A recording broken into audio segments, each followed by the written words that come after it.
Bien sûr, de crypto, les infos crypto pour ceux qui n'ont pas le temps. Une map archi verte ce matin, les gars. Ça fait du bien de commencer le week-end comme ça. On sentait qu'il se passait quelque chose. Alors attention, hein, les mouvements du week-end, si vous le savez, je suis pas le plus grand des fans, mais il faudra faire très attention. Mais cependant, on pourrait quand même profiter de quelques petits rallyes sur quelques altcoins. Et d'ailleurs, je vais vous faire un petit call. Je le fais pas souvent, mais je vais vous dire une alt et puis on regardera ensemble quels sont les targets, ce qu'on peut aller chercher. Et surtout, les gars, on va suivre ça en direct live. Du côté du BTC, on est à plus 4% ce matin, 21 400 $, juste un peu en dessous. L'Ethereum, il prend aussi 4%, on est à 1650 $. Grosse perf du côté de XRP qui nous pousse un 7%. On a aussi CryptoClebar qui pousse un joli 7%, ça lui fait un beau rebond. Missile Sol 8,7%, sympathique. Et on a aussi des belles performances dans le bas du tableau, notamment avec LTC hein, qui revient d'outre-tombe, qui pousse un joli 7%. Link 6,5%. On a juste Léo qui perd 8,9%. On a Ethereum classique qui pousse 4%.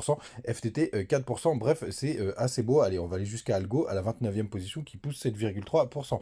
Les gars, du côté du daily du BTC, on a bien breaké ce magnifique W que vous avez juste ici.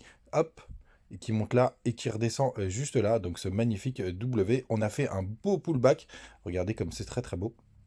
Juste là, un joli pullback. Donc maintenant, quelle est la target? Eh ben, normalement, on pourrait aller chercher la liquidité au-dessus des 22 750 $, donc les 23 000 $. S'offre à nous, hein, c'est en tout cas ce que nous dit le graphique, et c'est là où il y aurait une légitimité à aller sur le cours. Du côté d'Ishimoku, donc on a bien breaké le nuage, donc ça c'est une très très bonne nouvelle. Il faudra que la lagging span passe d'au-dessus du nuage, donc c'est la droite qui est juste ici, qui est la petite dernière qui s'appelle la lagging span parce qu'elle lag, parce qu'elle a quelques jours de retard. Et donc, si vous avez la Tenkan qui a déjà passé au-dessus du nuage, la Kinjun qui passe au-dessus du nuage et la Lagenspan qui passe au-dessus du nuage, bah alors BTC aura déjà bien pump, c'est sûr, mais ça, c'est vraiment le dernier signal ultra bullish hein, qui serait vraiment une très très bonne nouvelle. Donc on peut avoir un petit retracement, on peut avoir des petites corrections, pourquoi pas sur le plat du nuage aux 20 500 $, c'est possible les gars, c'est même, ce serait même assez sain de faire une montée par palier comme ceci. Ce serait plutôt pas mal, mais c'est vrai que là, c'est très joli ce qu'on est en train de faire en daily avec un joli W, un pullback. Je suis vraiment très content. Du côté des options, les gars, donc c'est passé à 9 heures, hein, tout simplement, avec le changement d'heure, mais je crois que ça va encore changer parce que les Américains, je crois, changent d'heure. Je sais pas si c'est ce week-end ou le week-end prochain. Le Max Payne, il est à 20 750 $, donc on en est bien loin. Donc ça fait longtemps qu'on n'a pas eu un Max Payne aussi loin de la clôture, parce que ça clôture à peu près dans 2 minutes, hein, puisque je fais la vidéo à peu près vers 9 heures. Du côté de l'order flow, donc là la très très bonne nouvelle les gars, c'est qu'on a encore pas mal de gens qui continuent de shorter un 57%, donc ça c'est une très bonne nouvelle. Faudra que ça achète sur le spot, hein. Attention, ça se calme un petit peu alors qu'il y a pas mal de positions qui s'ouvrent, mais tant que c'est des shorts, ça c'est une très très bonne nouvelle. Mais j'aime bien quand le prix est surtout fait par le spot, vous payez toujours si vous êtes en longue, mais pour l'instant les signaux sont assez sympathiques en faveur d'un joli une petite continuation haussière, même si on pourra avoir des pullbacks les gars. Donc hier je vous disais que je vous ferai un petit call, je le disais sur Twitter, je voulais même partager sur TikTok pour savoir, bah alors pour le coup, la crypto, c'est l'Ethereum classique. Donc comment j'analyse ça les gars, et pourquoi j'ai choisi l'Ethereum classique? Bah, tout simplement parce que c'est une des rares crypto qui n'a pas encore croisé en 3D le MACD. Donc le MACD 3D, c'est souvent un signal très bullish, et alors là j'anticipe un petit peu sur le cours, mais vous voyez, il a toujours pas croisé, et ça c'est plutôt une bonne nouvelle. Donc on commence sur les grosses time frames, donc là vous avez une petite trendline long terme qu'on n'arrête pas de slider. On a fait un petit W juste ici, juste avant la trendline. On est en train d'en imprimer un beaucoup plus gros, et c'est encore mieux en daily. Regardez ce magnifique W qu'on pourrait imprimer, hop, hop, hop.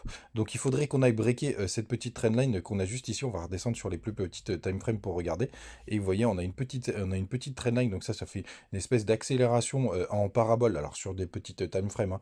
Donc ce serait bien d'aller breaker là, si c'est dans les prochaines heures, c'est aux alentours des 26,43, et après pour aller breaker le W, on n'est pas très loin de le faire. C'est effectivement les 26,86 qui serait la dernière zone, qui pourrait être une zone pour aller chercher de la liquidité, mais c'est quand même plutôt pas mal, et quand on passe en 1 heure, on le voit bien. Alors si on break vers le bas, normalement pour le coup, ce sera complètement invalidé. Pour l'instant, on est en train de slider dessus, hein, c'est assez propre, mais si on a une clôture là pour l'instant sous les 26, pour le coup, ce serait un peu moins bien, et c'est comme ça d'ailleurs que je chasse mes petits. D'ailleurs, si vous en voyez qui auraient à peu près la même configuration, que ETC, puisque pour le coup, plus grand monde en parle de cette crypto qui a quand même pas mal performé après Ethereum. Là, c'est même une des dernières qui a pas mal performé et qui s'est un peu calmée. Et c'est surtout dans ces moments-là que j'aime bien me positionner sur une crypto.